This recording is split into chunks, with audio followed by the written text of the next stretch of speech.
تو ناظرین، اب سب سے پہلے ہمیں اپنی ہی ذاتوں میں غور و فکر کرنا ہے. جب ہم اپنی ہی ذاتوں میں غور و فکر کریں گے تو حق کھل کر ہمارے سامنے آ جائے گا. جب ہم اپنی ہی ذاتوں میں غور و فکر کریں تو جو سب سے پہلی بات ہمارے سامنے آتی ہے وہ یہ کہ ہمارا جسم دو حصوں پر مشتمل ہے. ہمارے جسم کے دو پہلو ہیں، ایک پہلو ظاہری اور ایک پہلو باطنی جو کہ پوشیدہ ہے. دوسرا، ہمارا جسم لاتعداد اعضاء کا مجموعہ ہے. اور دوسری بات یہ کہ ہمارا جسم کئی اعضاء کا مجموعہ ہے. ان میں کچھ اعضاء تو ایسے ہیں جو ہمارے جسم کے ظاہری پہلو کا حصہ ہیں، اور کچھ تو ایسے ہیں جو ہمارے جسم کے باطنی یعنی جو پوشیدہ ہے اس کا حصہ ہے. جو جسم ہمارا ظاہری ہے، یعنی ہمارے جسم کا جو پہلو ظاہری ہے، اس میں جو اعضاء آتے ہیں ان میں ہاتھ، پاؤں، ناک، کان، سر، بال، ٹانگیں، گھٹنے، کھال، یہ تمام کے تمام حصے جو ہیں یہ ظاہری پہلو میں آتے ہیں. پھر ہم دیکھتے ہیں کہ صرف اور صرف یہ جو ظاہری حصے ہیں، ظاہری اعضاء ہیں، پورا مکمل جسم صرف اور صرف یہ نہیں ہے، بلکہ اس کے برعکس ہمارے جسم کا ایک باطنی پہلو بھی ہے، جس میں ہمارے دل، گردے، پھیپھڑے، خون، انتڑیاں اور ان سمیت کئی اعضاء آتے ہیں. پھر ناظرین، جیسے جیسے ہم غور و فکر کریں تو ہم پر مزید جو بات واضح ہوتی ہے وہ یہ کہ ان تمام اعضاء کا کوئی نہ کوئی مقصد ہے. یعنی ان سب اعضاء کو کسی نہ کسی مقصد کے لیے خلق کیا گیا.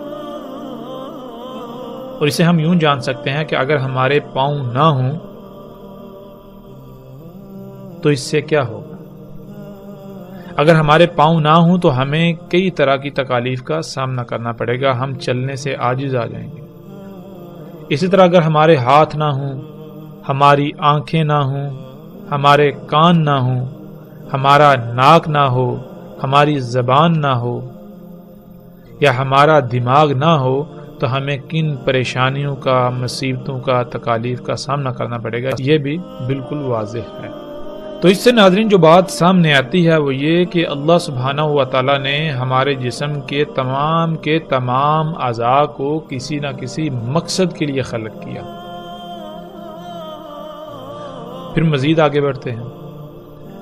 جب مزید ہم غور و فکر کریں تو ہم یہ دیکھتے ہیں کہ تمام کے تمام انسانوں میں ہاتھ ایک مخصوص مقام پر ہیں، پاؤں ایک مخصوص مقام پر ہیں، آنکھیں، کان، ناک، سر، دماغ، یعنی جتنے کے جتنے اعضاء ہیں تمام کے تمام انسانوں میں کسی ایک مخصوص مقام پر ہی کیوں ہیں؟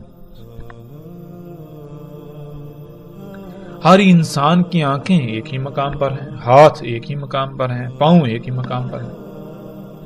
ایسا کیوں نہیں کہ پاؤں کی جگہ ہاتھ ہوں، ہاتھوں کی جگہ پر ناک ہو، ناک کی جگہ پر کان ہوں؟ ایسا کیوں نہیں؟ جب ہم غور و فکر کریں تو ہم پر یہ بات کھل کر واضح ہو جاتی ہے کہ اگر پاؤں کی جگہ پر سر ہو تو پھر ہم زندہ نہیں رہ سکتے، پھر ہمیں تکالیف کا سامنا کرنا پڑے گا. سر کو جس مقصد کے لیے خلق کیا گیا وہ مقصد صرف اور صرف اسی وقت پورا ہو سکتا ہے، سر اس مقصد کو تب ہی پورا کر سکتا ہے جب وہ اس مقام پر ہوگا جس مقام پر قائم ہو کر وہ اس مقصد کو پورا کر سکتا ہے جو مقام سر کا ہے. اسی طرح جب تک پاؤں اپنے مقام پر نہیں رہیں گے تب تک وہ اپنا مقصد پورا نہیں کر سکتے.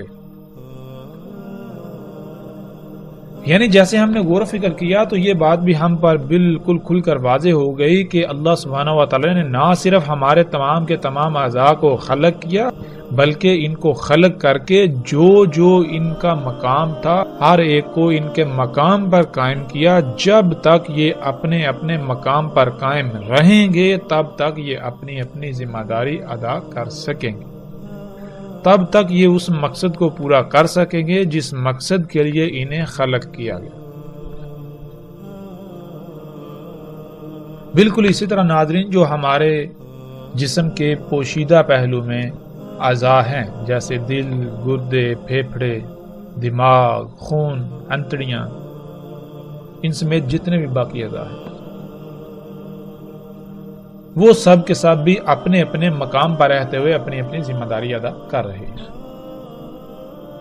کوئی دوسرے کے مقام پر رہ کر اپنی ذمہ داری ادا نہیں کر سکتا، اپنی ذمہ داری پوری نہیں کر سکتا۔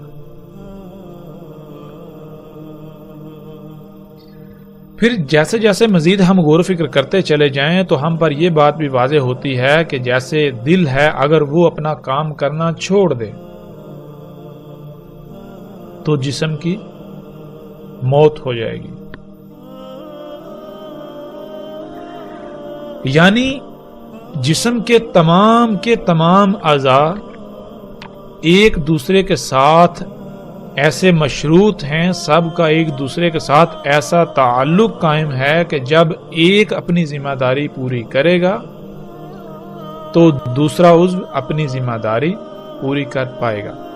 اگر کسی ایک عضو نے بھی اپنی ذمہ داری پوری کرنا ترک کر دی تو اس سے مشروط، اس سے متعلقہ جتنے بھی اعضاء ہیں وہ بھی اپنی ذمہ داری ترک کر دیں گے، وہ اپنی ذمہ داری پوری نہیں کر پائیں گے۔